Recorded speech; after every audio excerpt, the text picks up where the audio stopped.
दो लड़कियां समंदर के किनारे टहल रही थीं। एक लड़की चिल्लाई, वो देखो सामने सीपी परी है। ये सुनकर दूसरी लड़की आगे बढ़ी और उसने सीपी उठा ली। पहली लड़की बोली, तुम ये सीपी नहीं ले सकती, ये मैंने पहले देखी थी, इसलिए इस पर मेरा हक है। लेकिन उठाई तो मैंने है, इसलिए ये सीपी मेरी है, दूसरी लड़की ने कहा। दोनों झगड़ने लगी।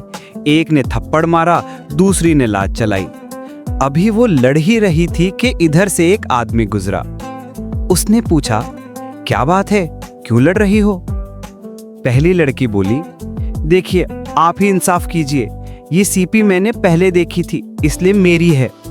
दूसरी लड़की तुरंत बोली, लेकिन उठाई तो मैंने है। आदमी ने कहा, मुझे सीपी दिखाओ, मैं अभी फैसला करता हूं। लड़की ने सीपी उसे दे दी। उसने सीपी के 2 टुकड़े कर दिए तो उसके अंदर से मोती निकला।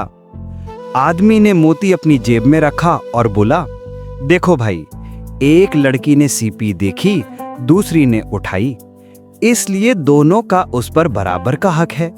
लो, एक टुकड़ा तुम ले लो और एक तुम।